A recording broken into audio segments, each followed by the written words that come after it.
சாமானிய குடும்பத்தில் பிறந்து சாதனை மரணத்திற்கு சொந்தக்காரர். மெட்ராஸ் மாகாணத்தின் கடைசி முதலமைச்சரும் தமிழ்நாட்டின் முதலமைச்சரும் என்ற சாதனைக்கு பெயர் பெற்றவர். சினிமா கலைஞர்களின் ஆதிக்கத்தால் நிரம்பி வழியும் தமிழ்நாட்டு அரசியலில் முதல் முறையாக சினிமா கலைத்துறையில் வந்து தமிழ்நாட்டின் முதலமைச்சரானவர். பள்ளிக்கூட ஆசிரியராக பணியை தொடர்ந்து தற்போதைய தமிழ்நாட்டு பிரதான அரசியல் கட்சிகளின் ஆசானாக உயர்ந்து நிற்பவர். சுயமரியாதை திருமணத்தை அங்கீகரித்தவர். நாடு முழுவதும் மும்மொழி கொள்கைகள் வெகுவாக பரவி வந்த காலத்தில் இருமொழி கொள்கைக்கு வழிமொழிந்தவர் என பல்வேறு சாதனைகளுக்கு சொந்தக்காரர். கட்சி, சாலை, நூலகம், விமான நிலையம் என அனைத்து துறைகளுக்கும் தனது பெயரை சூட்டும் அளவிற்கு சாதனை மனிதனாக மாறிய சாமானியன் பேரறிஞர் அண்ணாவின் வரலாற்றை சுருக்கமாக விளக்குகிறது இந்த தொகுப்பு.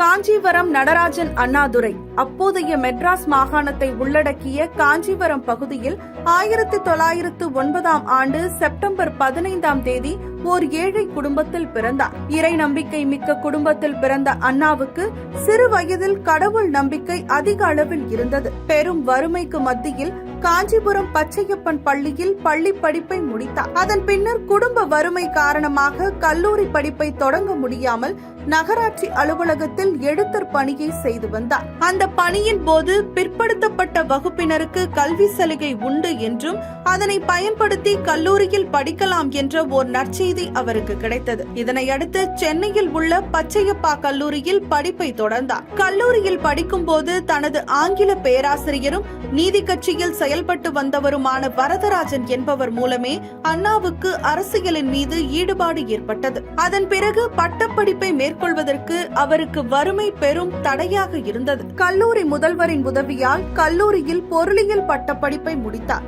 கல்லூரி படிப்பை முடித்த அவர் தான் பயின்ற பச்சையப்பா பள்ளியிலேயே சிறிது காலம் ஆசிரியராகவும் பணிபுரிந்தார். இதற்கிடையில் கல்லூரி படித்துக் கொண்டிருக்கும் போதே 1930 தனது 21வது வயதில் ராணி அம்மையாரை திருமணம் செய்து கொண்டார். இந்நிகழ்வுக்கு மத்தியில் அரசியலில் ஈடுபாடு கொண்டிருந்த அறிஞர் அண்ணா பிராமணர்கள் அல்லாதோர் கட்சியாக செயல்பட்டு வந்த நீதி கட்சியில் 1935 தன்னை இணைத்துக் கொண்டார். பிராமணர்கள் அல்லாதோர் கட்சியாக நீதி கட்சி செயல்பட்டு வந்து கொண்டிருந்த போதிலும் அக்கட்சியின் தலைவர்கள் அனைவரும் பெரும் நில உடைமையாளர்களாகவும் செல்வந்தர்களாகவும் இருந்ததால் மக்களிடம் நெருக்கமான உறவு இல்லாமல் இருந்தனர். பிராமணர் அல்லாத கட்சி என்பதால் நீதி கட்சியுடன் தன்னை இணைத்துக் கொண்ட அண்ணா அக்கட்சியின் தலைவர்களில் ஒருவரான பெரியாரின் கொள்கைகளை பின்தொடர்ந்தார். 1934 திருப்பூரில் நடைபெற்ற செங்குந்தர் மாநாட்டில் அறிஞர் அண்ணா பேசியதை கேட்டு வெகுவாக பாராட்டினார் பெரியார். அப்போதுதான் முதன்முறையாக அண்ணாவை நேரில் சந்திக்கிறார் பெரியார். அப்போது முதல் தந்தை பெரியாரை தன் தலைவராக ஏற்றுக்கொண்டார் அறிஞர் அண்ணா. அறிஞர் அண்ணாவின் பேச்சாற்றலால் வியந்து போன பெரியார் அவரை பல்வேறு கூட்டங்களில் தலைமை ஏற்று நடத்த பணிந்தார். அதன் பின்னர் 1937 பெரியார் நடத்திய விடுதலை மற்றும் குடியரசு நாளிதழ்களில் துணை ஆசிரியராக 60 ரூபாய் சம்பளத்திற்கு பணி சேர்ந்தார். பின்னர் அதே நாளிதழ்களின் தலைமை ஆசிரியராகவும் உயர்ந்தார். இந்த நிலையில் அப்போது சென்னை மாகாணத்தில் நடைபெற்ற தேர்தலில் காங்கிரஸ் வெற்றி பெற்றது. ராஜகோபாலாச்சாரியார் முதலமைச்சராக பதவியேற்றுக் கொண்டார். அவர் பதவியேற்றவுடன் ஹிந்தி மொழியை கட்டாய பாடமாக்குவேன் என்றும் குலக்கல்வி திட்டத்தை தொடங்குவேன் என்றும் சூளுரைத்தார். இதனை எதிர்த்து நீதி கட்சி தலைவர்கள் பெரும் போராட்டத்தை முன்னெடுத்தனர். ஹிந்தி திணிப்பு போராட்டத்திற்கு முதற் முன்னெடுப்பாக 1938 இப்போராட்டம் நடைபெற்றது. இப்போராட்டத்தின் போது பெரியாரும் அண்ணாவும் கைது செய்யப்பட்டு சிறையில் அடைக்கப்பட்டனர். இந்த போராட்டத்தின் போதே தமிழ்நாடு தமிழருக்கே என்ற முழக்கத்தை பெரியார் முன்வைத்தார். அப்போது தமிழ்நாடு என்றொரு மாநிலமே கிடையாது, மெட்ராஸ் மாகாணம் என்றே அழைக்கப்பட்டு வந்தது. அந்த காலகட்டத்தில் தான் நீதி கட்சிக்கு தலையேற்கும் வாய்ப்பு பெரியாருக்கு கிடைத்தது. இந்த நிலையில் தான் தலைமை வகித்து வந்த சுயமரியாதை இயக்கத்தையும் நீதி கட்சியையும் ஒன்றிணைத்து திராவிடர் கழகம் எனும் பெயரில் புதிய இயக்கத்தை தோற்றுவித்தார் பெரியார். பெரியாருடன் இணைந்து திராவிடர் கழகத்தில் சேவையாற்றிய அண்ணா பெரியாரை போல் எதிரிகளை நேரடியாக தாக்காமல் மாற்றான் தோட்டத்து மல்லிகைக்கும் மனமுண்டு என்ற அவரது சொல்லிற்கிணங்கவே எதிரிகளையும் மதித்து போராடினார். திராவிடர்கள் அனைவரும் கருப்பு சட்டையை தான் அணிய வேண்டும் என பெரியார் கருத்து கூற தான் பங்கேற்ற கூட்டங்களிலெல்லாம் வெள்ளை வேட்டி சட்டையுடனே காட்சியளித்தார் அண்ணா. மேலும் அண்ணாவின் திகட்டாத சொற்களும் எழுச்சிமிகு உரையும் திராவிடர் கழக உறுப்பினர்களை வெகுவாக கவர்ந்தது. திராவிடர் கழகத்தில் தவிர்க்க முடியாத தலைவராக உருமாறிய அண்ணாவின் புகழ் எங்கும் பரவியது. இந்த காலகட்டத்தில் இந்தியாவிற்கு சுதந்திரம் கிடைக்க திராவிடர்களின் சுதந்திரத்தை ஆரியர்களின் கைகளில் கொடுத்துவிட்டு ஆங்கிலேயர்கள் சென்றுவிட்டதாக பெரியார் சாடினார். இந்தியாவின் சுதந்திரம் திராவிடர்களுக்கான கருப்பு தினம் எனவும் கடுமையான வார்த்தைகளால் தாக்கினார். பெரியாரின் இத்தகைய கருத்துக்களை ஏற்காத அண்ணா சுதந்திரம் கிடைத்த மகிழ்ச்சியான தினத்தில் இப்படியான வார்த்தைகளை ஏற்றுக்கொள்ள முடியாது என கூறினார். இதே காலத்தில் பெரியார் தன்னை விட 40 வயது சிறிய பெண்ணான மணியம்மையை திருமணம் செய்து கொள்ள திராவிடர் கழகத்திற்குள்ளேயே அதற்கு பெரும் எதிர்ப்பு கிளம்பியது. தனக்கு பின்னர் தனது மனைவியிடம் இயக்கத்தை பெரியார் கொடுக்க போகிறார் என்ற கருத்தும் பரவலாக எழும்பியது. பெரியாரின் இத்தகைய செயல்களுக்கு எதிர்ப்பு தெரிவித்த அண்ணா திராவிடர் கழகத்திலிருந்து வெளியேறினார். இந்த நிலையில் பெரியாரின் செயலால் அதிருப்தி அடைந்த திராவிடர் கழகத்தினர் அனைவரும் ஒன்றிணைந்து 1949 ஆண்டு செப்டம்பர் 17 திராவிடர் முன்னேற்ற கழகம் எனும் பெயரில் கழகத்தை தொடங்கினார். அறிஞர் அண்ணா அதன் பொதுச் செயலாளரானார். கழகம் தொடங்கப்பட்ட போது நான் பிள்ளையாரையும் உடைக்க மாட்டேன், அதற்கு தேங்காயையும் உடைக்க மாட்டேன் என கடவுள் நம்பிக்கை அல்லாதோரையும் கடவுள் நம்பிக்கை கொண்டிருப்போரையும் கொள்கைகள் ரீதியாக ஒன்று சேர்த்தார். வெகுஜன மக்களை கவரும் வகையில் மதசார்பற்ற கொள்கைகள் என்ற அடிப்படையிலும் அவரது வார்த்தைகள் அமைந்தன. கழகம் தொடங்கப்பட்ட ஆரம்பத்தில் திராவிடர் கழகம் போன்றே தேர்தலில் போட்டியிடாமல் இயக்கமாக செயல்பட்டது திராவிடர் முன்னேற்ற கழகம். அதன் பிறகு 1957 ஆண்டு நடைபெற்ற பொது தேர்தலில் போட்டியிட்ட திராவிடர் முன்னேற்ற கழகம் 17 சட்டமன்ற தொகுதிகளையும் 2 நாடாளுமன்ற தொகுதிகளையும் வென்றது. கட்சியின் பொதுச் செயலாளர் அறிஞர் அண்ணா காஞ்சிபுரம் தொகுதியில் போட்டியிட்டு வெற்றி பெற்றார். அதன் பிறகு நடைபெற்ற 1962 ஆண்டு தேர்தலில் போட்டியிட்ட திராவிடர் முன்னேற்ற கழகம் 50 சட்டமன்ற தொகுதிகளை வென்றது. ஆனால் இம்முறை அண்ணா தோல்வியுற்றார். இதனால் சட்டமன்ற உறுப்பினர்கள் இணைந்து அவரை ராஜ்யசபா எம்பியாக தேர்ந்தெடுத்து அனுப்பினர். அறிஞர் அண்ணா திரைத்துறையிலும் தனக்கான முத்திரையை பதித்திருந்தது குறிப்பிடத்தக்கது. அவருக்கும் தமிழ் சினிமாவிற்கும் இடையேயான தொடர்பையும் இங்கே குறிப்பிடுவது முக்கியமானதொன்றாகும். திராவிட இயக்க சிந்தனை கொண்ட கவிஞர்கள் சிலர் ஏற்கனவே தமிழ் சினிமாவில் பங்களிப்பை அளித்துக் கொண்டிருந்தனர். இந்த நிலையில் 1949 ஆண்டு நல்ல தம்பி என்ற திரைப்படத்திற்கு அண்ணா வசனம் எழுதி தனது அறிமுகத்தை தொடங்கினார். அதன் பிறகு அதே ஆண்டில் வேலைக்காரி என்ற திரைப்படத்திற்கு கதையும் வசனமும் எழுதி அடித்தட்டு மக்களின் வலிகளை திரையில் வெளிச்சமிட்டு காட்ட வழிவகை செய்தார். அந்த காலகட்டத்தில் தெய்வங்களை போற்றும் வகையிலும் ராஜாக்களை கொண்டாடும் வகையிலும் உருவாக்கப்பட்ட திரைப்படங்களுக்கு மத்தியில் வெகுஜன மக்களுக்காக கதையை எழுதி புரட்சிக்கு வித்திட்டார் அறிஞர் அண்ணா. திரையுலகிலும் தனது எழுத்துக்களால் புரட்சி செய்தார் பேரறிஞர் அண்ணா. திமுக தொடங்கப்பட்ட ஆரம்ப காலத்தில் தென்னிந்தியாவை உள்ளடக்கிய ஆந்திரா, கர்நாடகா, கேரளா உள்ளிட்ட மாநிலங்களை சேர்த்து திராவிட நாடு என இந்தியாவில் இருந்து தனி நாடாக பிரிக்க வேண்டும் என்ற முக்கிய கோரிக்கையுடன் தொடங்கப்பட்டது. தனி திராவிட நாடு என்ற கொள்கைக்கு மத்திய அரசாங்கம் சற்றும் செவிசாய்க்காமல் இருந்தது. கழகமாக ஆரம்பித்து தேர்தலில் போட்டியிட தொடங்கிய திமுக தங்களது தேர்தல் அறிக்கையிலும் இந்த தனி திராவிட நாடு கொள்கையை எங்கும் பரவ செய்தது. திமுக தனது 2வது தேர்தலை சந்திப்பதற்கு முன்பாக இந்தியாவிற்கும் சீனாவிற்கும் எல்லை பிரச்சினை காரணமாக மிகப்பெரிய அளவில் போர் வெடிக்க 2 நாடுகளையும் சேர்ந்த 1000க்கும் மேற்பட்ட ராணுவ வீரர்கள் கொல்லப்பட்டனர். இப்போரின் தாக்கங்கள் இந்தியாவின் ஒட்டுமொத்த அரசியல் அமைப்பையும் புரட்டி போட்டது. இந்திய இறையாண்மையை பாதுகாக்க தவறியதே போருக்கு காரணம் என குற்றம் சாட்டப்பட்டது. இதனால் பிரிவினைவாதம் கோரும் கட்சிகள் அரசியலில் பங்கேற்பதை தடுக்கும் வகையில் மத்திய அரசு அரசியலமைப்பு சட்டத்தில் திருத்தம் செய்தது. இந்த சட்டத்தினால் இந்திய இறையாண்மையின் ஒற்றுமையை சீர்குலைக்கும் வகையில் மதவெறி கொள்கைகளுடன் செயல்படும் இயக்கங்கள் என 16க்கும் மேற்பட்ட இயக்கங்கள் தடை செய்யப்பட்டன. இச்சட்டம் திராவிட முன்னேற்ற கழகத்திற்கும் எதிராக அமைந்தது. தனி திராவிட நாடு வேண்டும் என்ற கொள்கைக்கு முற்றுப்புள்ளி வைக்கும் வகையில் இந்த சட்டம் இயற்றப்பட்டதாக பேசப்பட்டது. இந்த புதிய அரசியலமைப்பு சட்டம் திமுகவிற்கு எதிராகத்தான் கொண்டு வரப்பட்டது என அண்ணா சூளுரைத்தார். இந்த நிலையில்தான் தேர்தலில் போட்டியிடுவதா அல்லது தனி திராவிட நாடு கோரிக்கையை பரப்புவதா என்ற இக்கட்டான நிலைக்கு தள்ளப்பட்டது திமுக. இதையடுத்து கட்சியின் பொதுக்குழு கூட்டத்தில் இப்பிரச்சனை குறித்து பேசிய அறிஞர் அண்ணா, திராவிட நாடு தனி நாடாக ஆக வேண்டும் என்பதே நமது லட்சியமாக இருந்தது. இந்த லட்சியத்தை பற்றி பேசவோ எழுதவோ முடியாத நிலை தற்போது உருவாகியுள்ளது. கண்டிப்பாக தடையை மீறி கட்சியை அழிக்க முடியும். ஆனால் கட்சி அழிந்துவிட்டால் லட்சியத்தை காக்கவோ அதனை பரப்பவோ எந்த வாய்ப்பும் இருக்காது. அதனால்தான் நாம் இந்த திராவிட நாடு லட்சியத்தை கைவிட வேண்டியிருந்தது என கட்சி தொண்டர்களுக்கு மத்தியில் அப்போது தெரிவித்தார்.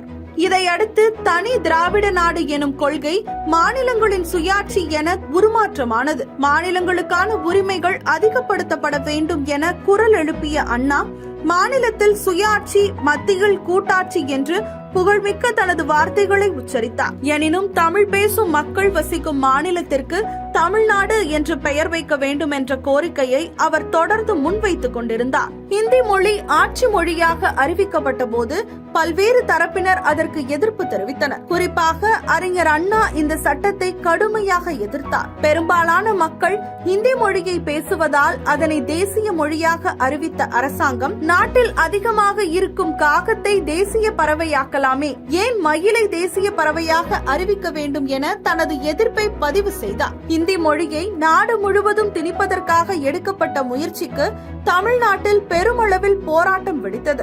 இந்தி திணிப்பு போராட்டத்தை கையில் எடுத்த திமுக மாநிலம் முழுவதும் பெரும் போராட்டத்தை நடத்தியது. மாணவர்கள், வெகுஜன மக்கள் என அனைவரும் போராட்டத்தில் கலந்து கொண்டு இந்தி திணிப்பை எதிர்த்தனர். இந்த ஹிந்தி திணிப்பு போராட்டமே திமுக ஆட்சியில் அமர்வதற்கு பெரும் துணையாக இருந்தது. காங்கிரஸ் கட்சியின் வீழ்ச்சியும் இந்தி திணிப்பு போராட்டமும் திமுக ஆட்சி அமைக்க வழிவகுத்தது. அதன்படி 1969 ஆண்டு திமுக முதன்முறையாக ஆட்சி அமைத்தது. 1969 ஆண்டு மார்ச் 6 தமிழ்நாட்டின் முதலமைச்சராக அறிஞர் அண்ணா பதவியேற்றார். அதே நேரத்தில் காங்கிரஸ் கட்சியின் மூத்த தலைவரான ராஜகோபாலாச்சாரியார் காங்கிரசிலிருந்து விலகி வலதுசாரி சுதந்திர கட்சி எனும் கட்சியை தொடங்கி வாக்குகளை பிரித்தது திமுகவிற்கு சாதகமாக அமைந்தது.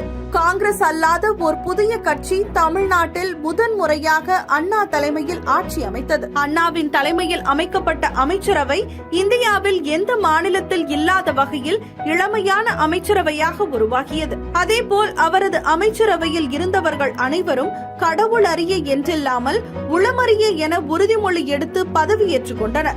ஆட்சி அமைத்தவுடன் 18 ஆண்டு கால இடைவெளிக்கு பிறகு மீண்டும் பெரியாரை சந்தித்தார் அறிஞர் அண்ணா. தங்களின் வெற்றியை பெரியாருக்கு சமர்ப்பிப்பதாகவும் அவர் கூறினார். அறிஞர் அண்ணா ஆட்சி அமைத்தவுடன் இந்தியாவில் எந்த மாநிலத்திலும் இல்லாத புதிய சட்டமாக சுயமரியாதை திருமணத்தை அங்கீகரிக்கும் வகையில் சட்டத்தை இயற்றினார். அதாவது பிராமணர்கள் மந்திரங்கள் ஓதி திருமணம் நடத்தி வைப்பது மட்டுமில்லாமல் இரு மனங்கள் இணைந்து சுயமாக திருமணங்கள் செய்து கொண்டாலே அது அரசாங்கத்தால் அங்கீகரித்துக் கொள்ளப்படும் என்பதாகும். அதேபோல் இந்தியாவிலேயே முதன்முறையாக ₹1 ஒரு படி அரிசி வழங்கப்படும் என அரசாணை வெளியிட்டு அரிசி வழங்கிய முதலமைச்சரும் இவரே. ஆனால் அரசின் கஜானாவில் பணவரவு குறைந்ததால் அந்த அறிவிப்பு திரும்ப பெறப்பட்டது. அதேபோல் அமைச்சர்களின் ஊதியமும் பாதியாக குறைக்கப்பட்டது. அண்டை மாநிலங்களான கர்நாடகா, ஆந்திரா, கேரளா உள்ளிட்ட மாநிலங்களில் மும்மொழி கொள்கைகள் இருந்த போதிலும் தமிழ்நாட்டில் இருமொழி கொள்கையே பின்பற்றப்படும் என்ற நிலைப்பாட்டில் இறுதி வரை நின்று வெற்றி கண்டவர். தான் முதலமைச்சராக இருந்த காலத்தில் அரசு கட்டிடங்களில் இருந்த கடவுள் புகைப்படங்கள், மதம் சார்ந்த குறியீடுகளை குறிக்கும் அடையாளங்கள் உள்ளிட்டவற்றை அகற்ற உத்தரவிட்டு மதச்சார்பின்மை எனும் கொள்கைக்கு முன்மாதிரியாக திகழ்ந்தார். உலக தமிழின் முதல் 2 செம்மொழி மாநாட்டையும் நடத்தி சிறப்பு சேர்த்தார். அமெரிக்காவின் நியூ கெவன் மாகாணத்தில் இருக்கும் ஏல் பல்கலைக்கழகத்திற்கு வெளியுறவுத்துறையின் சிறப்பு விருந்தினராக அழைக்கப்பட்ட அண்ணாவுக்கு சப் ஃபெலோஷிப்பும் வழங்கப்பட்டது. அதேபோல் அவருக்கு அண்ணாமலை பல்கலைக்கழகத்தின் சார்பில் கௌரவ டாக்டர் பட்டம் வழங்கப்பட்டு சிறப்பிக்கப்பட்டது. அதேபோல் மொழி வாரியாக மாநிலங்கள் பிரிக்கப்பட்டிருந்த போதிலும் தமிழ் பேசும் மக்கள் வசிக்கும் பகுதி மெட்ராஸ் மாகாணம் என்றே அழைக்கப்பட்டு வந்தது. இந்நிலையில் தமிழ் பேசும் மக்கள் வசிக்கும் பகுதி தமிழ்நாடு என்றுதான் அழைக்கப்பட வேண்டும் என்று பெயர் மாற்றத்திற்கு அரசாணை வெளியிட்டு அதற்கு ஒப்புதலும் பெற்று தமிழ்நாடு எனும் பெயரை பெற்று தந்தார். மெட்ராஸ் மாகாணத்தின் கடைசி முதலமைச்சரான அண்ணா தமிழ்நாடு மாநிலத்தின் முதல் முதலமைச்சராகினார். தமிழ்நாட்டின் முதல் முதலமைச்சராக சிறப்பாக சேவையாற்றி வந்த அண்ணாவுக்கு புற்றுநோய் இருப்பது கண்டறியப்பட்டது. அதற்காக சிகிச்சை பெற 1968 ஆண்டு செப்டம்பர் 10 அமெரிக்காவிற்கு புறப்பட்டு சென்றார் அண்ணா. சிகிச்சை முடிந்து நவம்பரில் அண்ணா இந்தியா திரும்பிய போதிலும் அவரது உடல்நிலை மோசமாகவே இருந்தது. புகையிலை மெல்லும் பழக்கமே அவருக்கு புற்றுநோய் வர காரணமாக அமைந்தது. புற்றுநோய் காரணமாக இந்தியாவிலும் தொடர்ந்து சிகிச்சை பெற்று வந்த அண்ணா 1969 ஆண்டு பிப்ரவரி மாதம் 3 சிகிச்சை பலனின்றி உயிரிழந்தார். உயிர் நீத்த அவரது உடலை காண 1.5 கோடி மக்கள் சென்னையில் திரண்டது கின்னஸ் புத்தகத்தில் சாதனையாக இடம்பெற்றது. சாமானியனாக பிறந்த ஒருவரின் இறப்பு சாதனையாக மாறியது. அவரது பூத உடல் சென்னை மெரினா கடற்கரையில் புதைக்கப்பட்டு சமாதி எழுப்பப்பட்டது. எதையும் தாங்கும் இதயம் இங்கே உறங்கிக் கொண்டிருக்கிறது என்ற வாசகத்தை தாங்கி பிடித்தபடி அவரது பூத உடல் சென்னை மெரினா கடற்கரையில் உறங்கிக் கொண்டிருக்கிறது. அறிஞர் அண்ணாவையும் தமிழ் மொழியையும் பிரித்து பார்க்க முடியாது என்பதே நிதர்சனம். பேச்சு வழக்கில் இருந்த பல சமஸ்கிருத மொழி சொற்களை தமிழ் உடைமையாக்கி அனைவரும் உச்சரிக்கும் வகையில் மொழி மாற்றம் செய்து கொடுத்தவர் அறிஞர் அண்ணா. தனது ஒவ்வொரு மேடை பேச்சிலும் ஒவ்வொரு தமிழ் வார்த்தைகளையும் உச்சரித்து உச்சரித்து அனைவரின் மனதிலும் அசைபோட வைத்தவர் அண்ணா.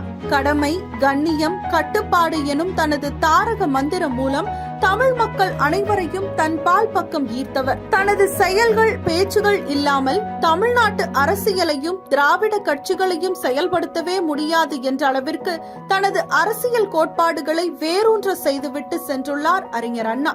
திராவிட பொதுக்கூட்டம் ஒன்றில் பேசிய அண்ணா தான் கொண்டு வந்த சுயமரியாதை திருமணத்திற்கு அங்கீகாரம், தாய் திருநாட்டிற்கு தமிழ்நாடு என்று பெயர் மாற்றம், இருமொழி கொள்கை எனும் 3 முத்தான திட்டங்களை இனிவரும் காலங்களில் யார் மாற்ற நினைத்தாலும் தமிழ்நாட்டு மக்கள் வெகுண்டு எழுவார்கள் என்ற அச்சம் இருக்கும் வரை இந்த தமிழ்நாட்டை அண்ணாதான் ஆண்டு வருகிறான் என்றுதான் பொருள் என்று கூறினார். அவர் கூறிய கூற்றின்படி பார்த்தால் ஆம், நிச்சயம் அண்ணாதான் தமிழ்நாட்டை தற்போது வரை ஆண்டு வருகிறார்.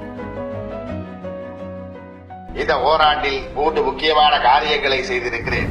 1. சுயமரியாதை திருமணத்திற்கு சட்ட அங்கீகாரம். 2. தாய் திருநாட்டிற்கு தமிழ்நாடு என்று பெயர் மாற்றம். 3. தமிழ்நாட்டில் இந்திக்கு இடமில்லை என்றும் தமிழ் மற்றும் ஆங்கிலம் என்கிற இருமொழி கொள்கை அறிவிப்பு.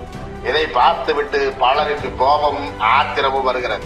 அண்ணாதுரை கொண்டு வந்த இவற்றையெல்லாம் மாற்ற வேண்டும் என்று கருதினாலே உடனே மக்கள் வெகுண்டருவார்கள் என்கிற அச்சமும் கூடவே வரும். இந்த நாட்டை இருக்கிற வரையில், இந்த அச்சம் இருக்கிற வரையில் அண்ணாதுரை தான் இந்த நாட்டை ஆளுகிறார் என்று பொருள். இந்த அச்சம் எவ்வளவு காலத்திற்கு இருக்கிறதோ அவ்வளவு காலத்திற்கும் ஆட்சியில் யார் இருந்தாலும் இல்லாவிட்டாலும் அண்ணாதுரை தான் இந்த நாட்டை ஆழ்வதாக பொருள். பாதகம் செய்பவரை கண்டால் நாம் பயங்கொள்ளலாகாது பாப்பா. மோதி மிதித்து விடு பாப்பா, அவர் முகத்தில் உமிழ்ந்து விடு பாப்பா. அண்மை செய்திகளை உடனுக்குடன் தெரிந்து கொள்ள இணைந்திருங்கள் இயம்நாடு தொலைக்காட்சியுடன்.